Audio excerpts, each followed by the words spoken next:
February 14th, 1943, Sidi Bouzid, Tunisia. The German tank crews, advancing through the morning dust, had every reason for confidence.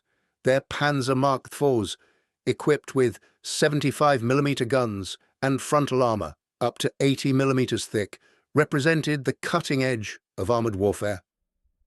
The American positions ahead, manned by inexperienced troops of the 1st Armored Division, seemed destined for the same fate as every other force that had stood before German armor since 1939.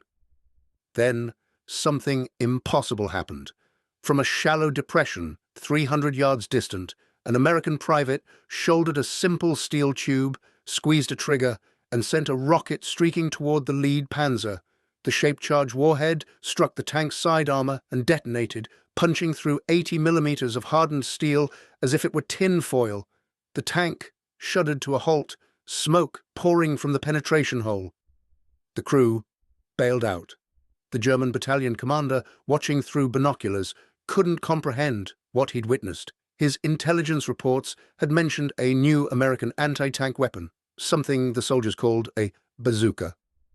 But the descriptions suggested a crude, unreliable device. Nothing in those reports prepared him for what he was seeing. A weapon so primitive in appearance, so laughably simple in design, that German engineers had dismissed it as beneath serious consideration.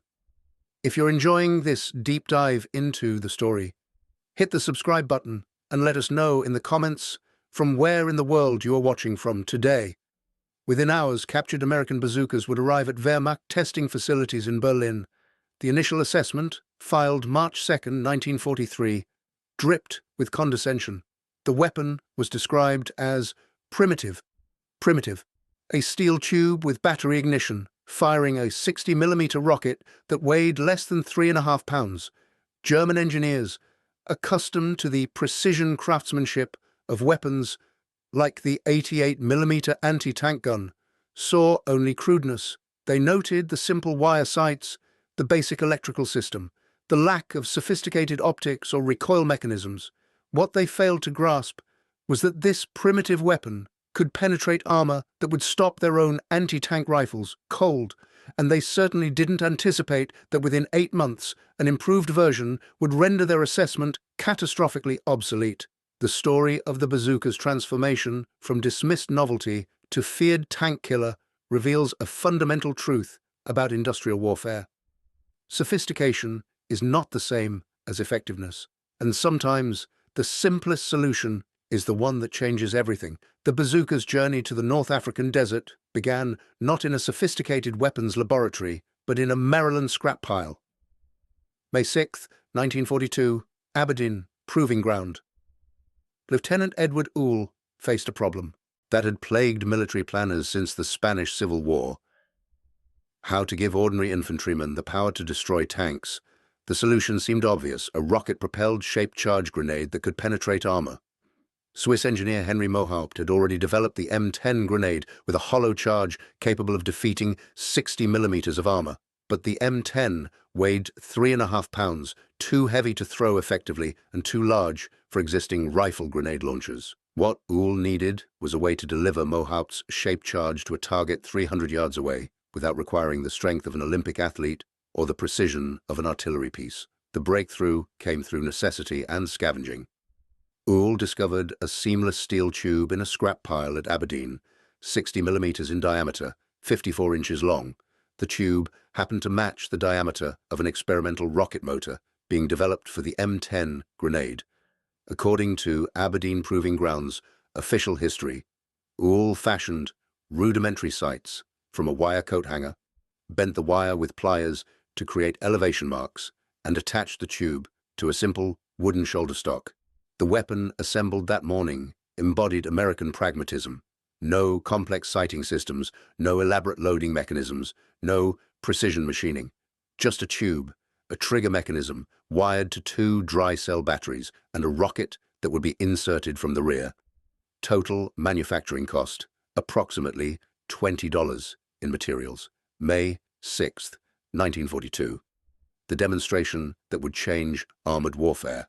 Major General Gladian Barnes, Chief of Research and Engineering for Army Ordnance, had arrived to observe tests of British-designed spigot mortars, complex devices weighing over 100 pounds that required trained crews and elaborate setup procedures. 5 different spigot mortar teams attempted to hit a moving M3 Stuart tank from 150 yards. None scored a hit. The weapons were too heavy to traverse quickly, their complex sighting systems too difficult to align on a moving target. Then Oul stepped forward with his improvised launcher. In his own account, preserved in Army Ordnance records, he described the moment. "I wore a welder's mask for that first shot, thinking there might be dangerous backblast. There wasn't. I put the tube on my shoulder, lined up those coat hanger sights, and squeezed the trigger. The rocket whooshed out, trailing a jet of flame and smoke, and slammed directly into the tank's side armor. The M10-shaped charge detonated, punching a hole through 3 inches of steel.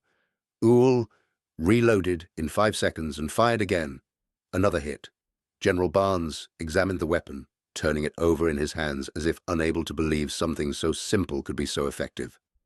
According to witnesses, he exclaimed, "It looks like Bob Burns's bazooka," referring to the radio comedian's homemade musical instrument, a sort of slide trombone, constructed from plumbing pipes. The name stuck. Within minutes, Barnes ordered 5,000 units for immediate production. The speed was unprecedented, from improvised prototype to mass production order in a single afternoon. General Electric's Bridgeport plant received the manufacturing contract May 20th, 1942. By October, GE and other contractors were producing 5,000 bazookas monthly. The weapon's specifications reflected its no-nonsense design philosophy. A seamless steel tube, 54 inches long, 2.36 inches in diameter, weighing 13 pounds empty. 2 dry cell batteries in the wooden shoulder stock provided electrical ignition. The M6 rocket, 19.4 inches long, weighed 3.4 pounds and contained an 8-ounce charge of pentalite explosive with a mild steel cone liner. The shape charge principle was simple, but devastatingly effective. Upon impact, the explosive detonated, collapsing the cone liner inward. The enormous pressure transformed the metal into a superplastic jet moving at over 20,000 feet per second. This molten metal stream could penetrate armor through sheer velocity and temperature, burning through steel like a cutting torch through butter. Theoretical penetration of the M6 rocket, 3 inches of rolled, homogeneous armor at 90 degrees. In practice, against the armor found on German Panzer Mark III and Mark IV tanks, 50 to 80 millimeters thick, the bazooka was lethal at ranges up to 300 yards. Operation Torch, November 8, 1942. The Allied invasion of North Africa brought 107,000 American and British troops ashore in Morocco and Algeria. Among the equipment crates marked Secret were 5,000 M1 bazookas, the first to see combat. What should have been the weapon's triumphant debut nearly became a catastrophe, as historians Michael and Gladys Greenberg documented. General Dwight Eisenhower discovered the night before the invasion that American troops had received no training whatsoever on the new weapon. The bazookas had arrived in sealed crates with orders not to open them until the operation began. No instruction manuals were included, no demonstration firings conducted. According to the 1st Infantry Division's after-action report, soldiers had to figure out the weapon's operation under fire. The early M6 rockets, damaged by moisture during the long sea voyage, failed to fire or detonated prematurely with alarming frequency. The 509th Parachute Infantry Regiment reported that of their first 20 rockets fired in combat, only 7 functioned properly. The problems went beyond operator inexperience and damaged ammunition. The M1's electrical contacts were exposed to the elements. Moisture corroded the battery terminals. The pointed nose of the M6 rocket, designed for aerodynamic stability, had an unexpected flaw. When striking armor at low angles, the pointed warhead deflected rather than penetrating. Rockets that should have disabled tanks skipped off angled armor like stones across water. Despite these teething problems, some units achieved notable success. The 1st Armored Division's combat log for November 10, 1942, recorded anti-tank team destroyed 2 Vichy French Renault tanks with new rocket weapon near Port Lyautey, weapon effective when functioning properly. That last phrase, when functioning properly, summarized the bazooka's problematic introduction. American soldiers recognized the weapon's potential but couldn't rely on its performance. By May 1943, further issue of the M1 was suspended. A visiting general to the Tunisian front reported he could not find a single soldier who could confirm the weapon had actually stopped a German tank. The German capture of American bazookas occurred during the Battle of Kasserine Pass, February 14 through 24, 1943. Elements of the Afrika Korps' 10th and 21st Panzer Divisions overran American positions at Sidi Bouzid, capturing substantial quantities of equipment from the retreating Second Corps. Among the captured material, 5 intact M1 bazookas and approximately 20 M6 rockets. The weapons arrived at the Wehrmacht Weapons Testing Facility at Kummersdorf on February 28, 1943. German technical reports from March, now held in the Bundesarchive, reveal their initial assessment. The weapon was catalogued with clinical precision. Weight, 6 kilograms. Tube length, 1.4 meters. Caliber, 60 millimeters. Effectiveness, penetrates 80 millimeters of armor at 100 meters. The German reaction combined grudging respect with dismissive superiority. The report acknowledged the weapon's effectiveness. 80 millimeters of penetration was sufficient to defeat the side armor of Panzer Mark III and Mark IV tanks, but the assessment emphasized what German engineers saw as crude simplicity. Manufacture requires only basic industrial facilities, design primitive, no sophisticated optics, no precision components. This was the German blind spot. They saw primitiveness where they should have seen genius. The bazooka's simplicity wasn't a flaw. It was the entire point. Any factory with basic welding equipment could produce the launcher. Any soldier could learn to operate it in an afternoon. Any infantry squad could carry one into combat. The Germans immediately began developing their own version, but their engineering instincts betrayed them. Rather than copy the bazooka's elegant simplicity, they improved it. The Raketen Panzerbuchse 43, soon nicknamed Panzerschreck or Tank Terror, increased the warhead diameter from 60 millimeters to 88 millimeters. The larger warhead provided superior penetration, 160 millimeters versus the bazooka's 80 millimeters, but superiority came at a cost. The Panzerschreck weighed 24 pounds empty versus the bazooka's 13 pounds. The larger 88 millimeter rockets, reused from the existing Raketenwerfer 43 anti-tank gun, required a longer, heavier launcher. The German rocket motor continued burning for 2 meters after leaving the tube, requiring operators to wear protective ponchos and gas masks to avoid burns from backblast. By September 1943, the Panzerschreck entered production. German factories would manufacture 289,000 units during the war, impressive numbers by any standard, but they still couldn't match American production. More importantly, they were racing to catch up to a weapon system the Americans were already improving. Operation Husky, July 10, 1943, the invasion of Sicily. American forces now fielded the improved M1A1 bazooka with better electrical contacts and the more reliable M6A1 rocket. The pointed nose remained, but improved manufacturing quality control reduced deflection problems. The weapon performed adequately, but not spectacularly. The most celebrated bazooka success in Sicily occurred near Biscari in mid-July. An M1A1 team from the 82nd Airborne Division achieved an extraordinary hit on a Tiger I tank, penetrating through the driver's vision slot, one of the vehicle's few vulnerable points. This represented exceptional marksmanship rather than typical performance, but it demonstrated the weapon's potential when skill and luck aligned. More significantly, the bazooka's presence was changing German tactical behavior. The Hermann Göring Panzer Division's war diary for July 11th noted, Enemy infantry, equipped with rocket weapons capable of destroying armor at 100 to 150 meters, tank commanders must exercise increased caution in urban areas. Caution. The word marked a psychological shift. German tank crews, who had dominated battlefields from Poland to the gates of Moscow, were now proceeding carefully because American infantry carried weapons that could kill panthers and tigers. The psychological effect, as Colonel James Gavin of the 505th Parachute Infantry Regiment reported, exceeded even the physical destruction. But American ordnance engineers knew the M1A1 remained inadequate. The pointed nose still deflected on angled armor.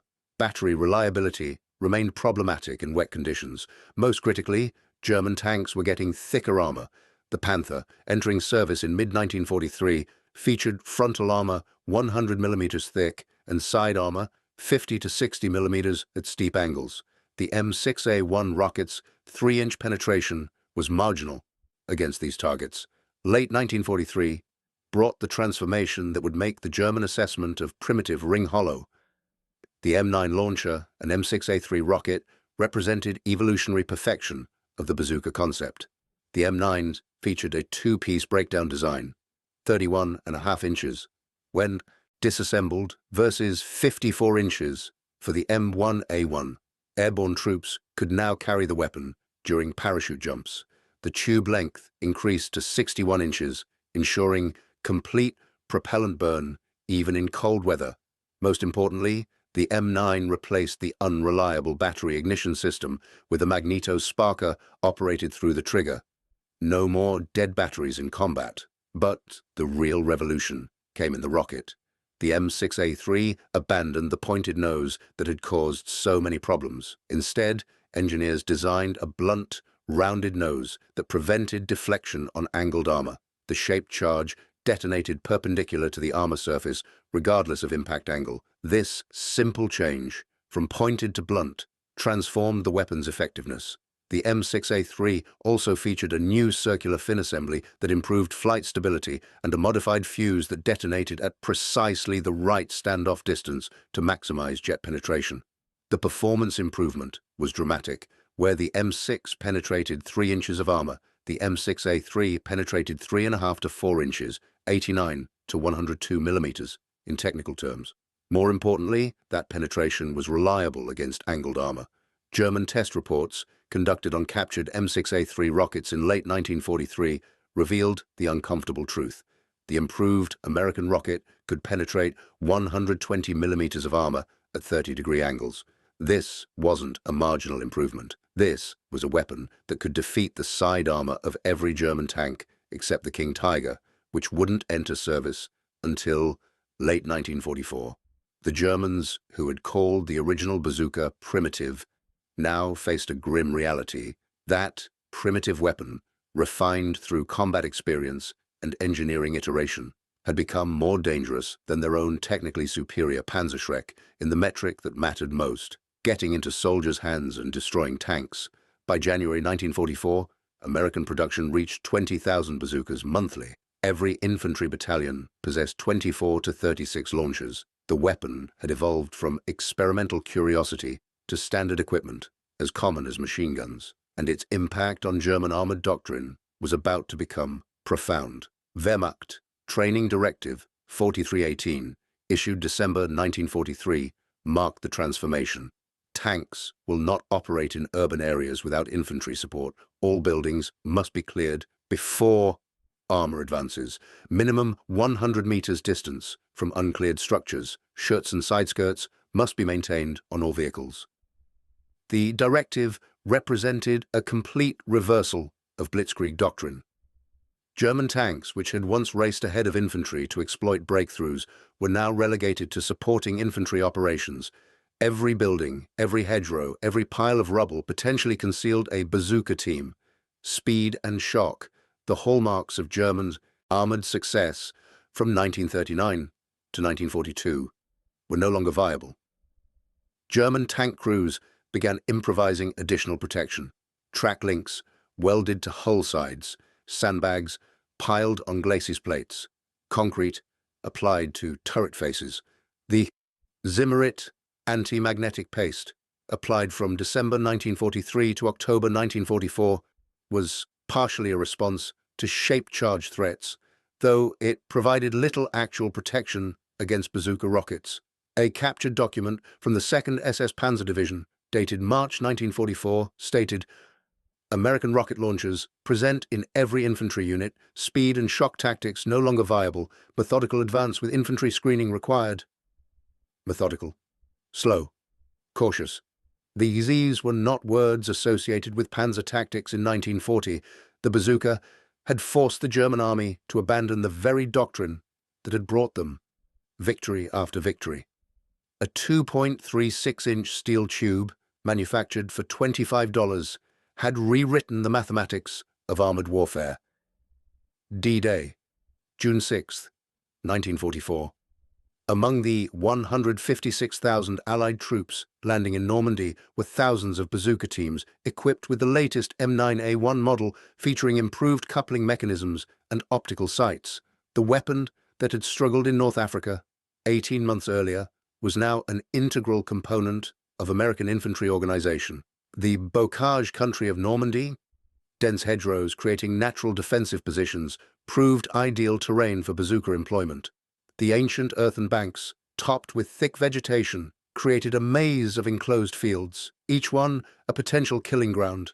German tanks advancing through the narrow lanes between hedgerows found themselves channeled into predictable paths, unable to maneuver, vulnerable from all sides. First Army records show that in the 6 weeks following D-Day, bazookas accounted for 12% of German armored vehicle losses in the American sector. This figure likely understates the weapon's impact. Many German tanks were abandoned when threatened by rocket teams rather than actually destroyed. Crews who saw the smoke trail of a bazooka rocket streaking toward them often bailed out before impact. The 29th Infantry Division's after-action report for June and July 1944 noted, "Bazooka teams operating in hedgerow country achieved high success rates against enemy armor, German tanks increasingly reluctant to advance without extensive infantry reconnaissance." If you find this story engaging, please take a moment to subscribe and enable notifications. It helps us continue producing in-depth content like this. That reluctance marked a profound shift. The panzer divisions that had terrorized Europe now proceeded with extreme caution, because every hedgerow might conceal 2 American soldiers with a simple tube and a handful of rockets. The hunter had become the hunted. The industrial comparison between American and German production revealed why the simple weapon was winning. By August 1944, American factories had produced over 400,000 bazookas and 15 million rockets. The distributed production model, 237 subcontractors across 34 states, made the supply chain virtually immune to disruption. No single bombing raid could significantly impact bazooka availability. German production of the Panzerschreck, concentrated in fewer, more vulnerable facilities, managed 289,000 units total. Impressive, but insufficient. The Germans were being outproduced by nearly 2 to 1, while simultaneously manufacturing a more complex, heavier weapon that required more materials and man-hours. The production comparison told the story. Panzerschreck, 24 pounds, 18 man-hours to produce, 150 Reichsmarks cost. Bazooka M9, 15 pounds, 2.4 man-hours to produce, $25 cost. The Americans were building simpler weapons, faster and cheaper, getting them to soldiers in greater numbers.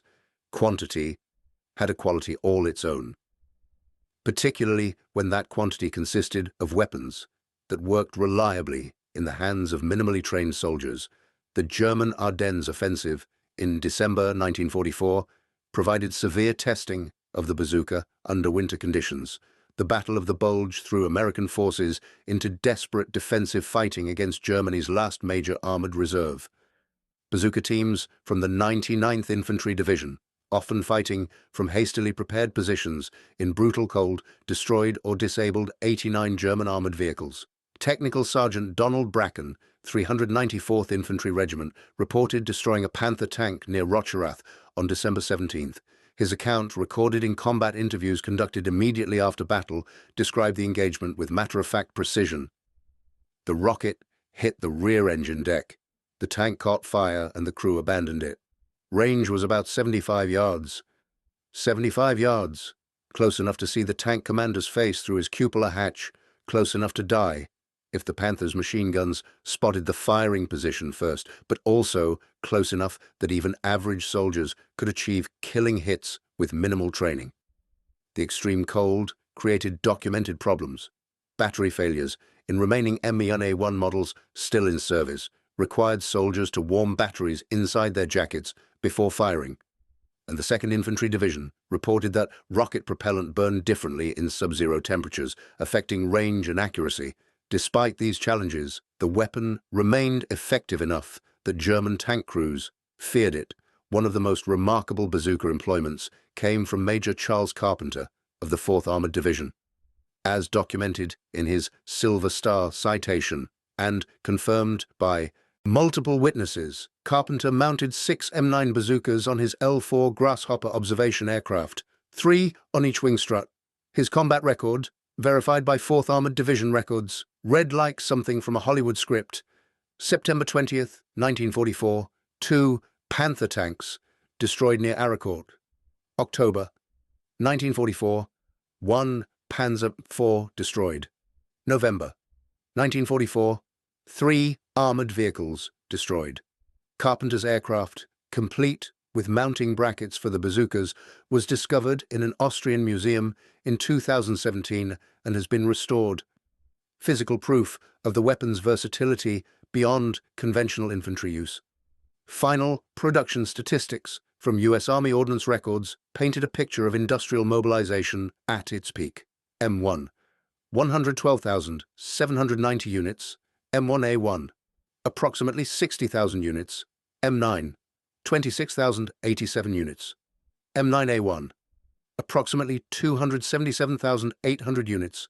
M18 aluminum, 500 units. Total, 476,628 bazookas. Rocket production told an even more striking story. 1942, 200,000 rockets. 1943, 2,847,000 rockets. 1944, 8,566,000 rockets.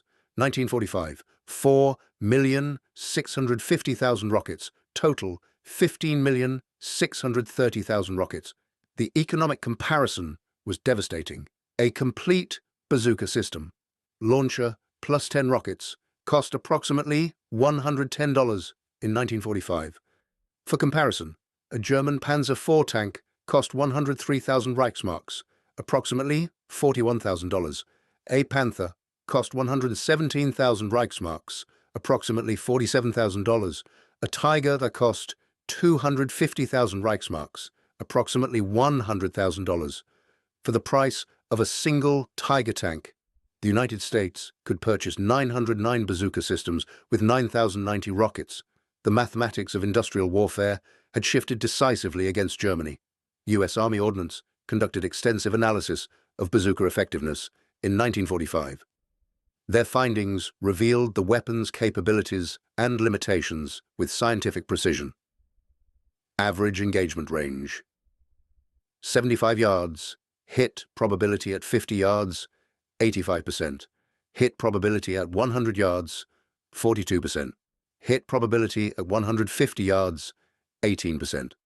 Armor penetration: 3.5 to 4 inches, 89 to 102 millimeters, with M6A3 rocket.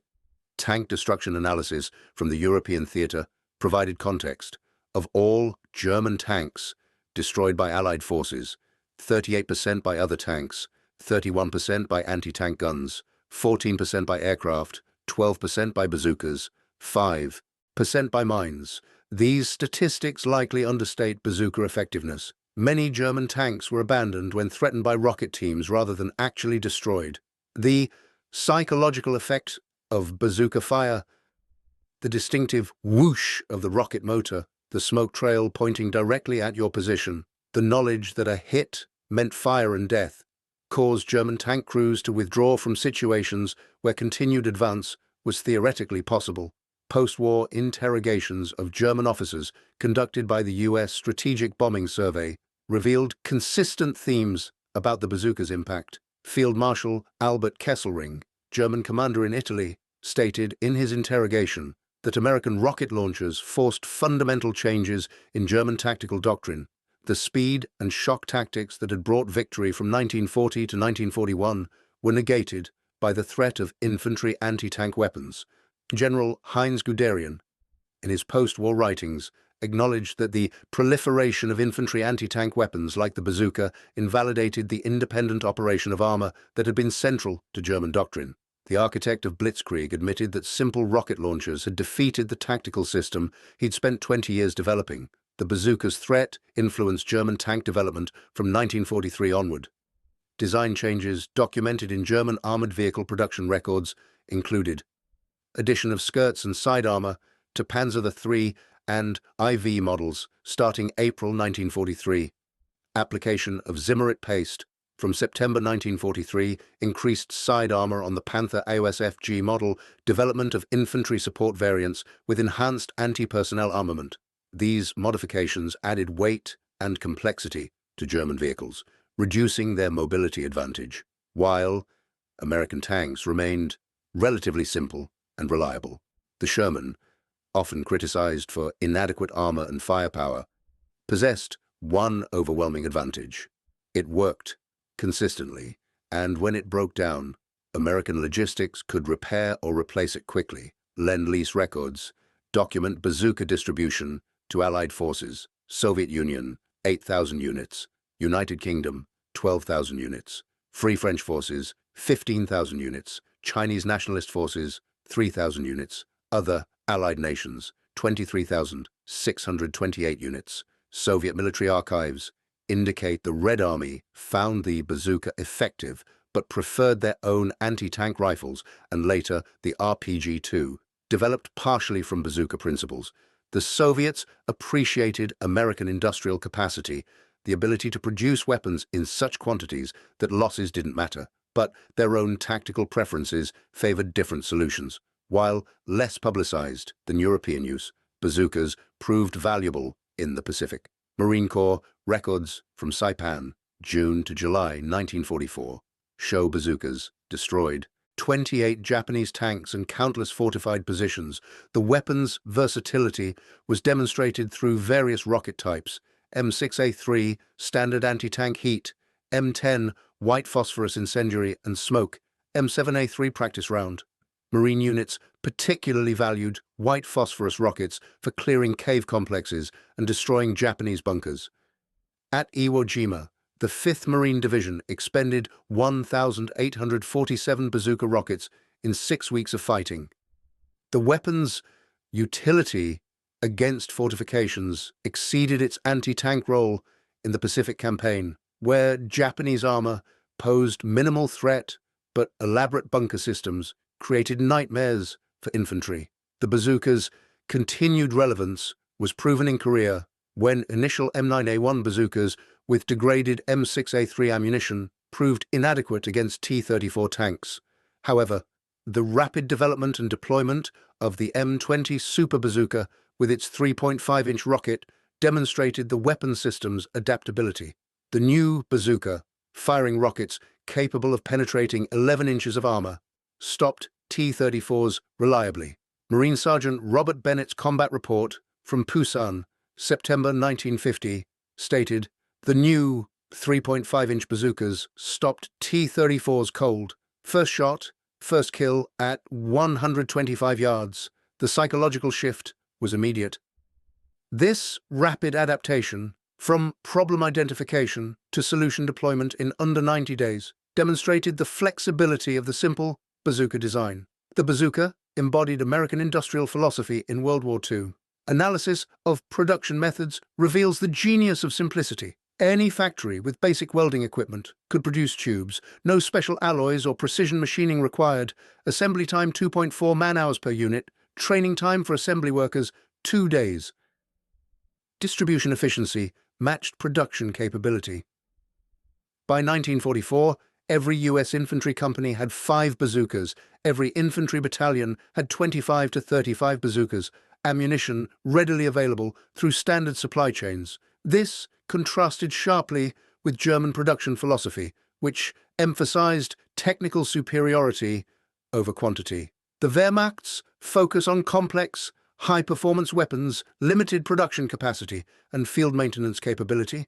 German tanks were individually superior to Shermans in firepower and armor protection, but American industrial capacity rendered that superiority irrelevant. U.S. Army training records document the bazooka's impact on infantry doctrine. Pre-bazooka, 1941. Infantry anti-tank training focused on anti-tank rifles ineffective against medium tanks, anti-tank grenades requiring suicidal close-range attacks, Molotov cocktails as desperate measures. Post-bazooka, 1943 to 1945.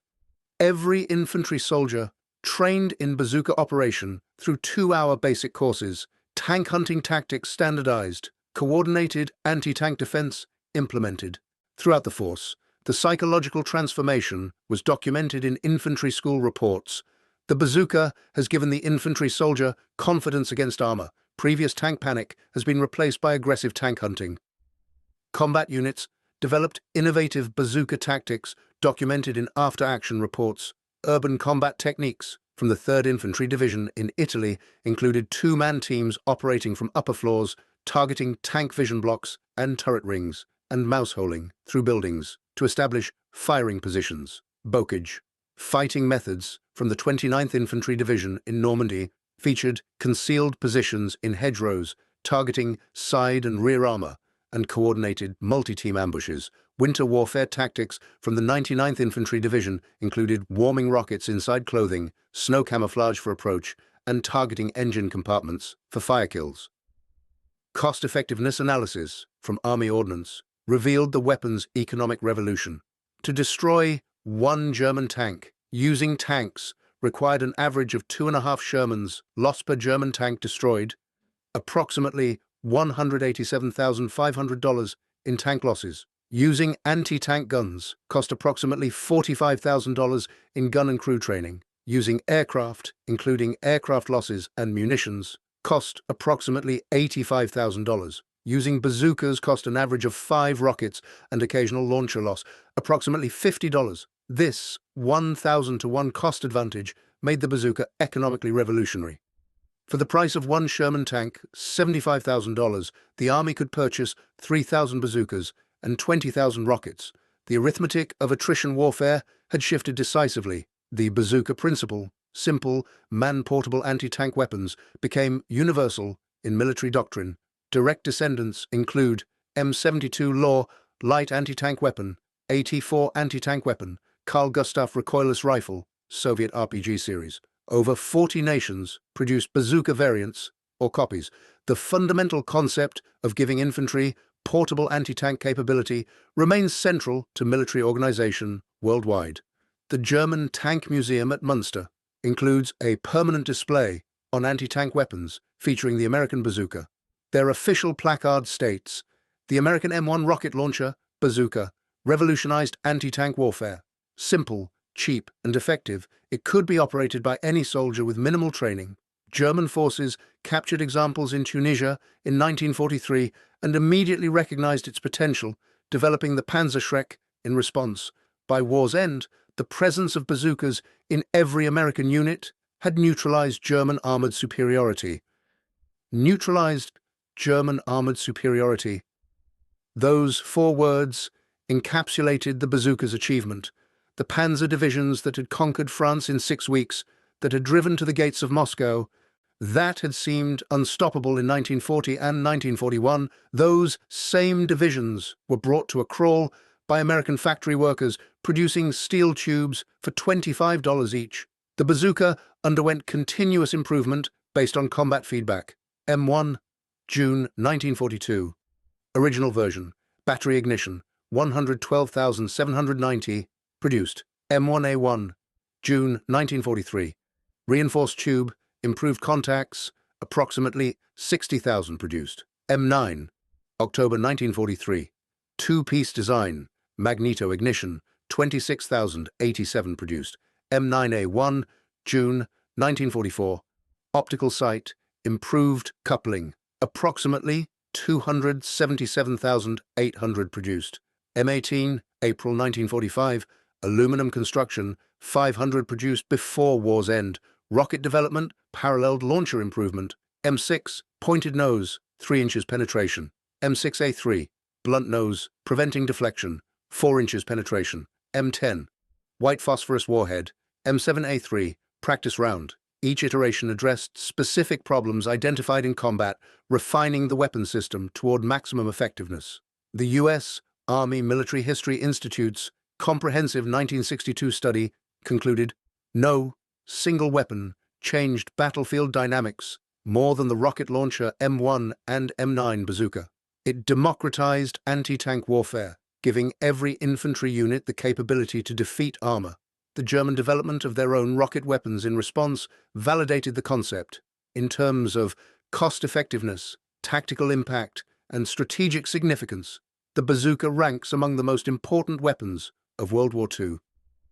Analysis of German operational records reveals the bazooka's strategic effect pre-bazooka, 1940 to 1942. German armor operated independently with confidence. Infantry fled from approaching tanks. Breakthrough and exploitation tactics succeeded. Post-bazooka, 1943 to 1945. Armor required constant infantry support. Every building and hedgerow became potential ambush site. Breakthrough operations became costly and slow. This operational shift, documented in Wehrmacht war diaries, fundamentally altered European battlefield dynamics. The tempo of German armored operations, which had been their decisive advantage, had been reduced to a cautious crawl by the threat of weapons that cost less than a factory worker's monthly wages. Comparing contemporary anti-tank weapons reveals the bazooka's advantages.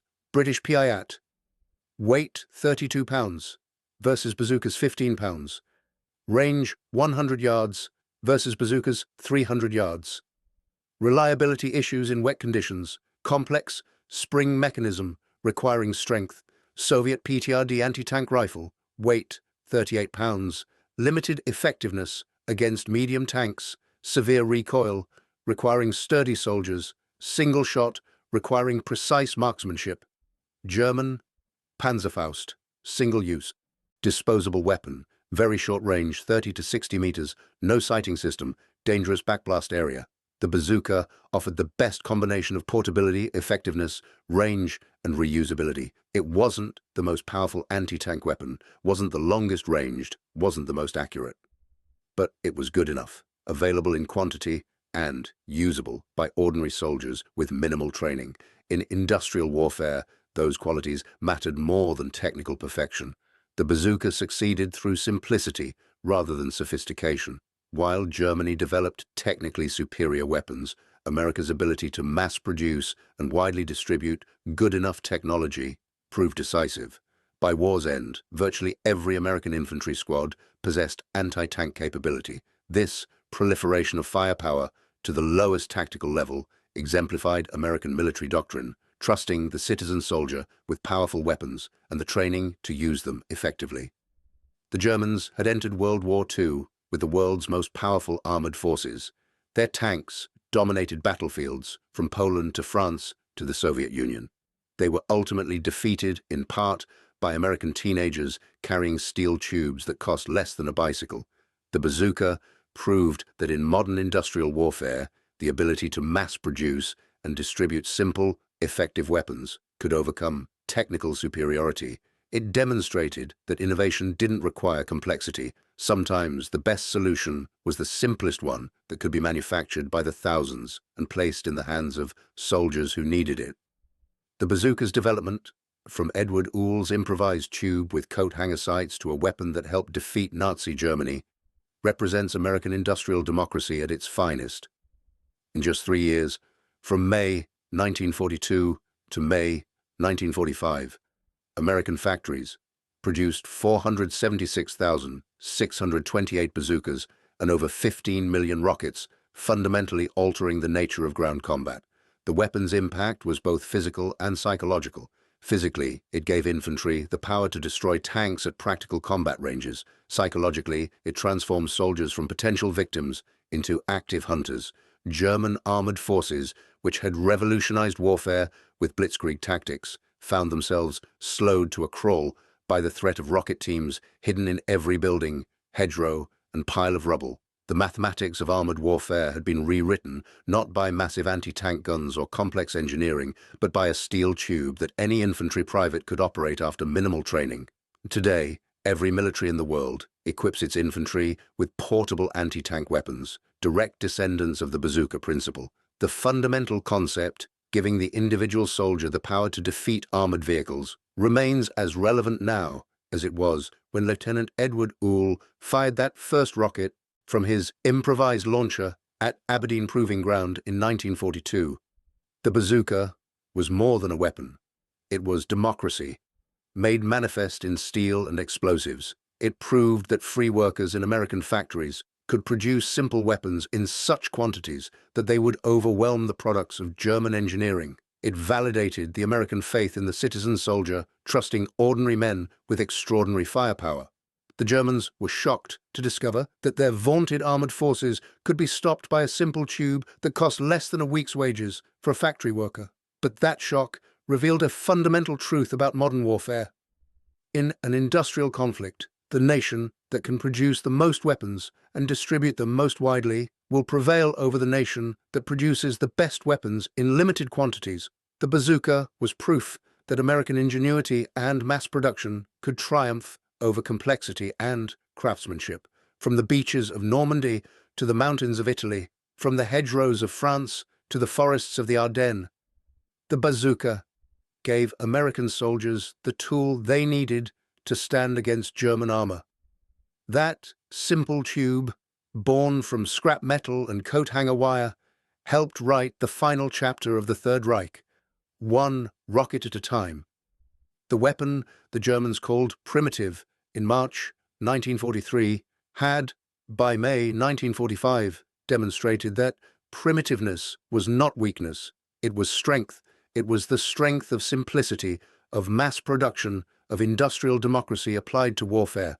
And when those 2.36-inch rockets penetrated 120 millimeters of armor that German engineers said couldn't be defeated by such crude weapons, the shock was complete. The mathematics had changed. The citizen soldiers had won, and the age of the tank as invincible battlefield king had ended, defeated by factory workers and farm boys with steel tubes and shape-charge rockets.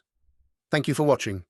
For more detailed historical breakdowns, check out the other videos on your screen now, and don't forget to subscribe.